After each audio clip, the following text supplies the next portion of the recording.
What's going on, everybody? It's your boy C Dread for Ross Tactical, and today I'm starting a series on the budget handgun for home defense. Now, this gun you're looking at right now is a first generation Smith & Wesson M&P 9mm with it came with a 4.5-inch barrel, a little hinge trigger that I didn't care for too much. And what I really want to show y'all guys is that you can buy, like, I got this gun for $175 on trade-in. What I did was, if I had bought a Generation 2, I probably would have spent about $550, $600 for it. So by getting a Generation 1 on discount, if I'm going to spend the same $600, I'd rather take that money and get all of the add-on accessories that I want for it. So right now, just to make sure that all y'all safety nuts out there, gun is unloaded. So let me walk through this right quick. So Smith & Wesson M&P 9, 9mm. When I got it, it was just tan with a black backstrap, and that was it. That little hinge trigger, I'm not a fan, wasn't a fan of that hinge trigger. So, the first thing I went and did as soon as I got it was got the Apex trigger installed. To be honest with you guys, I didn't do the whole job, with the sear spring, changing out all of it. I just hated the trigger. So, with this one, I just changed the shoe, and I got that limited edition flat dark earth one, and it cost me $30 for the shoe and another like $40 to get it put in. So it didn't decrease too much. That's your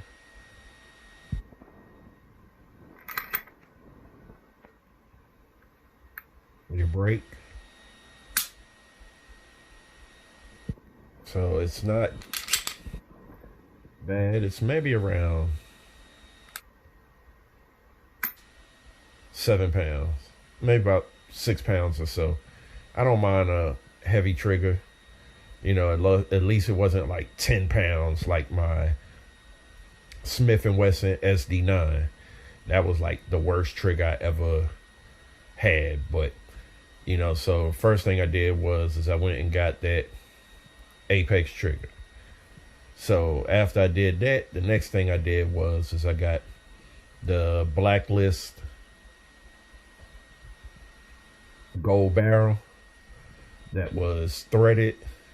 And what I did was I went on ahead and put a Agency Arms Compensator on it, a double port on top, and port on each side. And what the Compensator does is, when you're shooting, it keeps the gun from jumping like that. I mean, it really, it heavied the front out already, but with the Compensator on it, when you shoot, it really keeps the gun flat. It really don't let it just jump all over the place. So, that was the thing that, I really liked about it. So that was why I got it. It also gives a good look to the gun when you add it with the Blacklist barrel. I mean, it really gives it a real nice look. I also updated the guide rod. I mean, you can't really see it. I still stayed with the factory 16 pound, but it got a little gold detent on the front to just kind of, go with the theme that I was trying to go with the gun, which was this, tan with gold and black. So next thing I did after I got the barrel and compensator was I went on ahead and bought a Streamlight TLR1 HL. I mean, it's like the best weapons light, for, in my opinion, the best weapons light for a full size gun. So, 1,000 lumens. It has a strobe feature, always on. You can do it like that, and you get really good battery life. But when you in a home situation and you trying to make sure, like, if somebody come in and it's like nighttime or whatever, that you can hit them with the light and temporarily like stun them off while you defend the crib. After that, the next thing I did was I added a ADE Reflex sight. I didn't get a green dot. I didn't get a red dot. I got a green dot. I wasn't, overly fan of the red dot. And there it is. Zeroed it in. It took a little bit of work to get it zeroed in. And it has like 6 brightnesses now. You got your adjustment screws there and there, but you have to loosen the 2 locking screws right there first.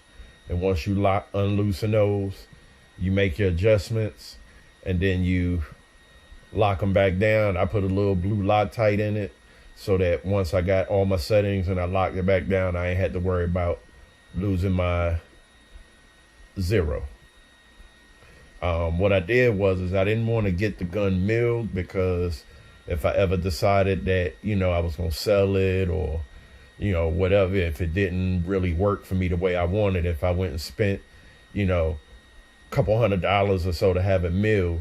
So what I did was I bought one of these outer impact dovetail mounts, and it cost about $50, and tapped out the old rear sight. Now, when you tapping it out, you gotta be careful, because part of the plunger system is under the sight. So if you just tap it out and you're not paying attention, that little spring and plate will just shoot out, and you'll wind up spending forever trying to find it or go through a whole bunch of changes to get a new one. So, if you guys decide you're gonna do that, go this route, just be careful of that. And also, when you're torquing down your screws right there, make sure that I use the torque wrench and set it for 25 inch-pounds and torqued it down, a little touch of blue Loctite, and it hasn't moved. I've ran a few rounds through it. It maintains zero. It ain't shift or nothing like that. Next thing I did was I went and took a back strap and went and had it stippled, painted gold. So I did that. I did the magazine release, the slide back plate, and I went and did the magazine. So when you put it in, it just gives it that complete look. Like I said, I paid $175 for the gun on trade-in, and once let me make sure it's unloaded again for all you nuts out there. But I spent the $175 for the gun, you know, dumped a few $100s into it. The outer limit, the outer impact plate and green dot sight was $100. The compensator by Agency Arms, that was $100. The blacklist barrel, gold barrel, that was $229 with shipping included. Definitely gave a nice look to the gun. And it has a 1/2x28 thread pitch on it. It's overall, it's a very nice shooting gun. That Apex trigger definitely make a difference versus that hinged trigger that came with it. That trigger was the most disgusting thing that I hated to pull. Then the little pin that was in it started to ride out. I just think that was the worst thing that Smith & Wesson came up with. I understand it was part of the whole safety and everything, but they could have found a better way of doing it. After that, the last little real cosmetic thing I did, if y'all guys noticed that all of the writing on the gun is in gold. And what I did was I went and got gold nail polish. And there's plenty of things on the internet that show you how to fill it in and everything. But it's really, when I first did it, I thought I was going to ruin my gun. But that and a little bit of non-isotone nail polish remover, fill it in, let it dry real good, wipe it off, real gentle, wipe it off. It fills everything in. And, so far it's held up.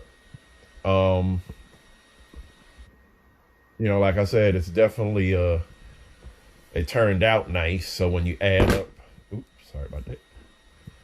When you add up, the cost of the gun and the add-ons, it would come out roughly the same price as buying a new gun. So, I thought it would be a better route going and seeing how I'm talking about, setting up a home defense plan on a budget. If you, instead of spending $500, $600, $700 for a new gun and then having to do all of the add-ons, if you're willing to go back a generation or two, you can get some real good deals on firearms. And then the extra money, you can go and get the flashlight or go and get a trigger job if you want it, or, the little custom stippling and stuff like that. So, I'm, like I said, I'm just, a fan of, saving the money and, putting it into your gun. If you want to get a gun and you need the flashlight on it for a low light situation, or, you're trying to mitigate recoil, muzzle flip, and you want to add a compensator, you can do all of that. And the last thing, I don't have it with me right now, but what I did is the holster that I use for this is the Blackhawk Omnivore. And the beauty of that holster is it's Kydex, but it doesn't lock to the frame or nothing of the gun. When you use Kydex, you'll get wear marks in your gun from where the Kydex rubs against the gun. But with the Omnivore holster, what it does is it locks against the TLR1. It's designed to lock against the TLR1. So it keep your gun from getting, all, rubbed out and stuff like that from holster wear. Anyway, this is the first gun in a budget series that I'm working on. The deals are out there. That's what they make arms lists and, pawn shops and then go to your local gun stores. You know, there's always deals to be had. You know, and if you're willing to put a little bit of the work in yourself, you know, and you know, you can get the gun on the cheap and, you know, add all of the little stuff that you want to add, that if you bought a brand new out of the box gun, you know, it would run you into the thousands. You know, if you do it this way, you know, like I said, if you add it all up, I think I maybe got $750 into the gun. But, you know, this is what I was able to get for my money. You know what I'm saying? So, you know, y'all guys think about it. You know, leave your comments down below if you hit like, subscribe. I'm gonna be doing more content, you know, but you know, let y'all just let me know what y'all think about this. All right, it's your boy C Dread from Ross Tactical, and I'm out. Later.